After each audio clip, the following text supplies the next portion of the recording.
সবাইকে শুভেচ্ছা। আমি চলে এসেছি রামনাথপুর গ্রামে, যেটা শিবগঞ্জ উপজেলা চাঁপাইনবাবগঞ্জ জেলার আওতাধীন একটা গ্রাম, যেটা পদ্মার তীরবর্তী একটা এলাকা। এখানে পদ্মা ভারত থেকে বাংলাদেশের মধ্যে প্রবেশ করেছে। ওই পারে ইন্ডিয়া দেখা যাচ্ছে, যে পারে ওই যে সবুজ যে গাছপালা এবং যে চর আছে, এগুলো ইন্ডিয়ান অংশে পড়েছে। এবং এই দিকে বাংলাদেশ, এবং বাংলাদেশের এই জায়গাতে যে আন্তর্জাতিক যে রাজনৈতিক সীমানা বাংলাদেশ এবং ভারতের, সেই সীমানা পার হয়ে গঙ্গা বাংলাদেশে প্রবেশ করেছে এবং নিচের দিকে প্রবাহিত হয়ে গেছে। এবং নিচে কুষ্টিয়া আছে, এরপরে রাজবাড়ী আছে, ফরিদপুর আছে, আমাদের শরীয়তপুর আছে, এরপরে লক্ষ্মীপুর, চাঁদপুর, এটা হয়ে বে অফ বেঙ্গলে এই নদীটা পড়েছে।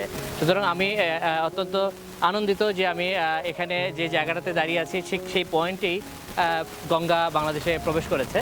এবং এই যে প্রবেশ মুখে বাংলাদেশে যে এই গঙ্গার যে উৎস ভূমি বাংলাদেশের জন্য, ইন্ডিয়ার জন্য না, এই নদীটা হিমালয়ের গঙ্গোত্রী হিমবাহ থেকে সেই উঁচু সেই হিমালয় পর্বতমালার উঁচু অংশ থেকে নেমে এসে প্রায় 2500 কিলোমিটার উজান থেকে নেমে এসে প্রচুর পলি এবং জলধারা আমাদের এই যে জনপদ এটা তৈরি করেছে। আমরা এর যে পানি এবং এটার যে বিভিন্ন ধরনের যে ইকোসিস্টেম সার্ভিস, সেটার মাধ্যমে আমরা আসলে টিকে আছি। তো এই নদীটা শুধুমাত্র যে হিমালয় থেকে সরাসরি চলে এসেছে তা না, এটা সেই পূর্ব রাজস্থানের উচ্চভূমি, এখানে পূর্ব মধ্য ভারতের যে উচ্চভূমি আছে, এখানে যে বিন্দিয়ান যে উচ্চভূমি আছে, সেই জায়গাগুলো থেকে প্রচুর সে জলকণা এবং ওই সমস্ত পাহাড়ে যে সমস্ত রাসায়নিক পদার্থ আছে, সেইগুলো তার জলের সাথে মিশিয়ে এবং যে জলধারা নেমে এসেছে, পলি জল এবং বিভিন্ন ধরনের রাসায়নিক পদার্থের কণার যে সংমিশ্রণ, সেটা আসলে আমরা এই গঙ্গার যে জলধারা, সেটা আমরা পাই। তো সুতরাং এই যে জলধারা যেটা তৈরি হয়েছে মূলত যার কল্যাণে তৈরি হয়েছে মূলত বেশ কিছু প্লাবনভূমি। এটা আমরা আভাদ ল্যান্ড জানি, আমরা হিমালয়ের দক্ষিণ পাদদেশীয় অংশে।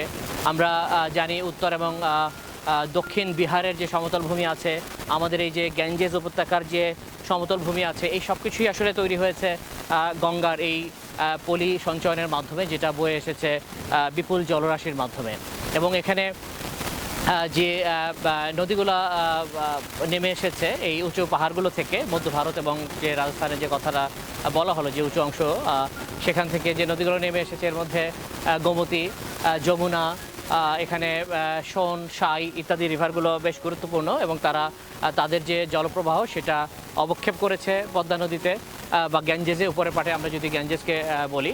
এবং দক্ষিণ যে হিমালয়, নেপালের যে দক্ষিণ অংশ, সেখান থেকে অসংখ্য নদী, ছোট বড় নদী সম্মিলিত ধারায় ভিন্নভাবে সে জলধারা হিসাবে উঁচু ঢাল বেয়ে হিমালয় নেমে এসেছে এবং সেই গঙ্গার বিভিন্ন অংশে পানি সাপ্লাই করেছে। এবং সেই নদীগুলোর মধ্যে ঘুয়ারি, গন্ধক, সেই নদীগুলো বড় নেমে এসে যে পলি সঞ্চয়নের মাধ্যমে যে ল্যান্ড তৈরি করেছে, সেখানে গড়ে উঠেছে অনেক জনপদ, সেখানে বিকশিত হয়েছে কৃষি, অর্থনীতি, যোগাযোগ ব্যবস্থা। এবং আমাদের যে আজকে যে ফুড সিকিউরিটির কথা আমরা বলছি, সেখানে এই নদীর যে কন্ট্রিবিউশন সেটা অভাবনীয়। এবং আমরা এই যে নদীর যে এই যে আমাদের বেঁচে থাকার জন্য, টিকে থাকার জন্য, জনপদগুলোকে সমৃদ্ধ রাখার জন্য তার যে কন্ট্রিবিউশন, সেই কন্ট্রিবিউশনগুলো আসলে আমাদেরকে বুঝতে গেলে পরে নদীকে তার সম্মিলিত যে তার যে উপাদানগুলো, যেটার ভিত্তিতে নদী তৈরি হয়েছে, যেটা আমি বলছিলাম হিমালয়ের সেই উঁচু অংশ থেকে নেমে এসে যে বিভিন্ন ধরনের পাহাড়, পর্বত, সমতল ভূমির মধ্যে দিয়ে যে নেমে এসেছে, সেই সমতল ভূমি, পাহাড়, পর্বত, পলি, জল, সকল কিছুর সম্মিলনে আসলে এই নদীটা। এবং আমাদেরকে সেই নদীর সামগ্রিক অর্থে নদীটাকে তখন আমাদেরকে ওইভাবে দেখতে হবে। আমরা যদি খণ্ডিত চিত্র দেখি, আমরা যদি এটাকে ভাগ করে ফেলি, আমরা যদি মাঝখানে বাদ দেই, তাহলে পরে এই নদীর যে তার যে বিভিন্ন ধরনের সার্ভিস প্রোভাইড করার মাধ্যমে আমরা বেঁচে আছি, সেটা হুমকির মধ্যে পড়ে যাবে। এবং আমরা এটা বিভিন্ন সময় দেখেছি যে আমরা হুমকির মধ্যে পড়ছি। এবং এই যে জনপদগুলো গড়ে উঠেছে, সেখানে একটা বিষয় খুবই গুরুত্বপূর্ণ যেটা জানানো দরকার, সেটা হলো যে এই যে নদীর যে পানি প্রবাহ বা জল প্রবাহ সেটা দুটো সিজনে দুই ধরনের। আমরা বর্ষাকালের কথা যদি আমরা চিন্তা করি সেক্ষেত্রে এই পানি এখানে কিন্তু বা জল এখানে প্রায় 52-53 হাজার কিউসেক মানে কিউবিক মিটার পার সেকেন্ডে এই নদী থেকে প্রবাহিত হয়।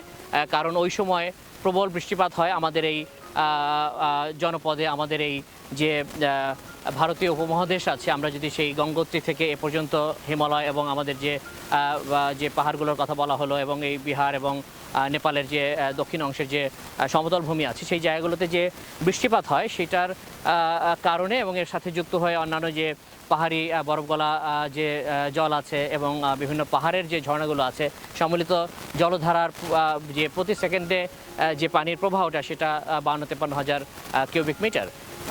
এইটা আবার শীতকালে যখন এই বৃষ্টিপাতটা হয় না মৌসুমি বায়ু প্রবাহের ফলে, তখন কিন্তু এটা 600-700 কিউসেকে নেমে আসে। তার অর্থ এই যে প্রাকৃতিক যে বৃষ্টিপাতের ধরনের মধ্যে যে তারতম্য এবং এর সাথে জলবায়ু পরিবর্তন সংক্রান্ত যে সমস্ত প্রভাবগুলো আমরা এখন দেখছি, বৃষ্টিপাতের ধরন পাল্টে গেছে এবং এর সাথে যে মানুষের যে বিভিন্ন ধরনের অ্যাক্টিভিটি নদীর উপরে ইম্প্যাক্ট আমরা তৈরি করেছি, সেইগুলো সম্মিলিতভাবে আসলে এই নদীর যে মরফোলজিক্যাল কন্ডিশন, নদীকে আমরা যেভাবে পাই বা দেখছি সেটার মধ্যে বা যেভাবে থাকা উচিত নদীর, সেটার মধ্যে ব্যাপক বিচ্যুতি ঘটে গেছে। তার মরফোলজিক্যাল কন্ডিশনগুলো চেঞ্জ হয়ে গেছে।